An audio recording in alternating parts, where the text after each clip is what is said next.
very soon through the Keyhole with Lloyd Grossman. And remember, Lloyd has no idea whose house he's visiting.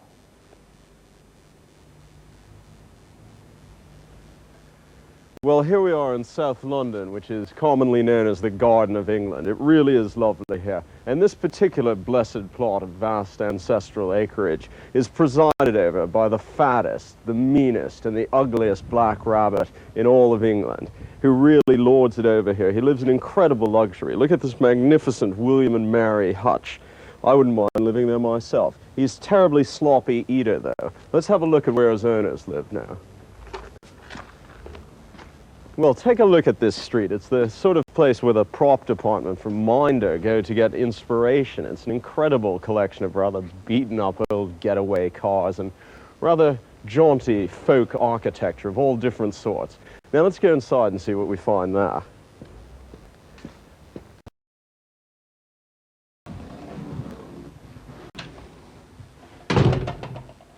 Well, look at the color of these walls. It's a bit like being inside the Great Pumpkin, and after the street outside, it's actually a bit of a relief. It's quite a warm atmosphere, and it shows that whoever lives here has a very vibrant, if not always tasteful, personality.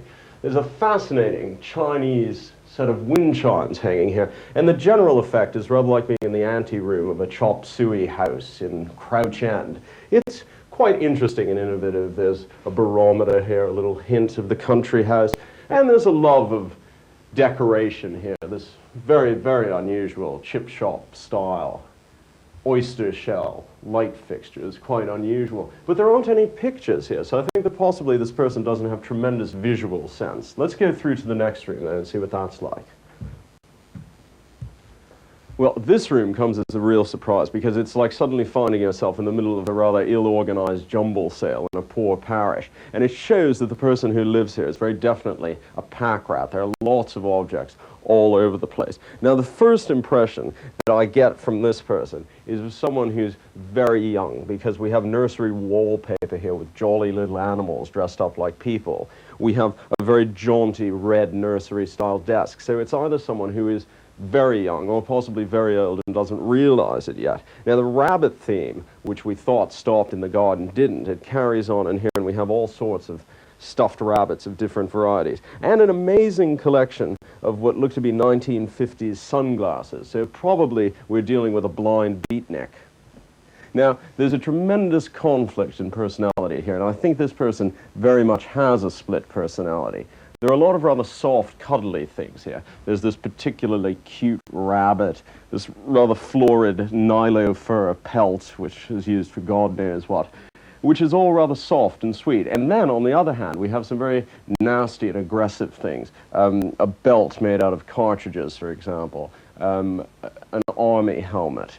It's someone who actually probably presents a fairly aggressive face to the outside world, but at home is very sort of childish and likes to be cuddled, as it were. There certainly seems to be a tremendous interest in music. We've got a nice guitar here, a big music system over there, lots of records and tapes around. So it's someone who's either a very serious amateur musician or possibly someone who is a professional musician.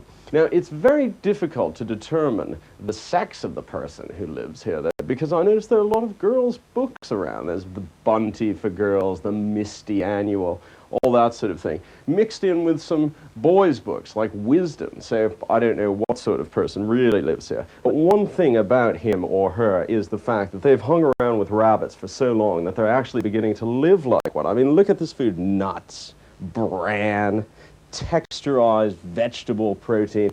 This person is reverting back to a state of life in the forest. There's no question about that. But like all people who tend to eat lots of brown food, they're so concerned about keeping their bodies in shape that mixed in with all the vitamin pills, we have a large bottle of brandy and some Southern Comfort. So this is a person with a slight guilt complex, who likes having a good time. It's also someone who might even be a Belgian or possibly Dutch. Look at this Smurf wallpaper, straight from the Low Countries. And over on that wall, there's a big road map of the Low Countries. So we could possibly be dealing with a Netherlandish rabbit fancier.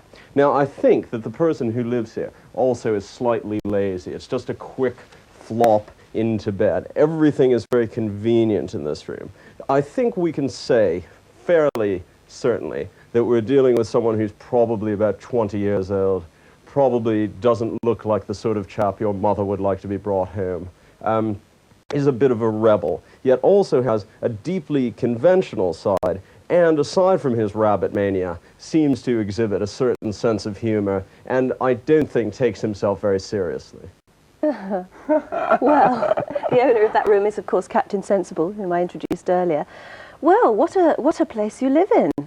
Groovy, isn't it? It's not quite the place, though, I think, that many people watching would expect Captain Sensible to live in. You know, maybe a palatial mansion in Surrey or something is more fitting. Well, it's definitely down market on like sort of most of the places you visited. Well, it's a little unusual, yes. Now, Lloyd thought that you were childish and liked to be cuddled from that room. Do you think that's true? Yeah, I'm exceptionally childish.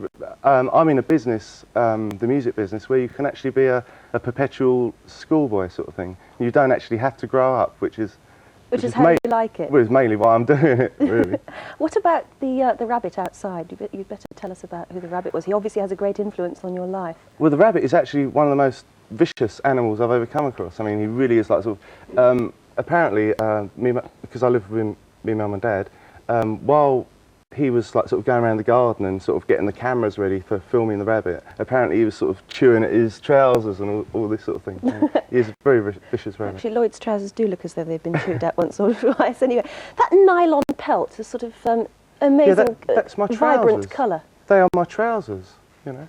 Oh, really? Yeah. Oh. I'm surprised he didn't I'm actually get glad to see you're more formally dressed this morning. Oh, well, this is... my manager told me I've got to upgrade my image. Charming, that's nice. I've been in the wrong place. Yeah, because actually, sort of, for 7 years I've been in a group called The Damned, and actually one music paper described me as one of the world's most disgusting slobs. Well, no comment is all I can say to that. I've got to do something about it. Tell me how Happy Talk came about, because that was a terrific hit for you. It was just a pure and utter stroke of luck, really. My mum and dad had the album of South Pacific, and they used to play it to me when I was a kid and all this stuff. And we were looking for a song to cover, and that's the one we chose. And when we were recording it, we actually thought that we were going too far, and it was too outrageous. And we were saying, when we give this to the record company, they're actually going to say, "This man is insane, sack him," and all this stuff. You know, that's what we thought they were going to say. And actually, sort of, they whacked it out, and in 2 weeks, it was a hit record. So. Oh, you just can't tell, can you? Well, when you have, you have had a couple of, in fact, 3 records, is it into the top 30 already? Yeah, and The Damned have had some hits as well. When it becomes a succession of hit records and you make an absolute fortune, do you think you'll move out of your present residence and take up something more? Well, actually, I used to live it, when I left school and that, I did leave home and I went to live in Brighton and became a squatter and sort of, you know, in the hippie days and all this stuff. So you've always had a sense of style? Yeah, but I got nicked by the law in Brighton, and they booted me out. They said never set foot in Brighton again, and all this stuff. So I had to go back home. Well, Captain Sensible, it's been an absolute honour to meet you, and it's been most illuminating looking around your home. Yes, stay with us, because I think you'll illuminate competition time. Right now, we've got to take a break.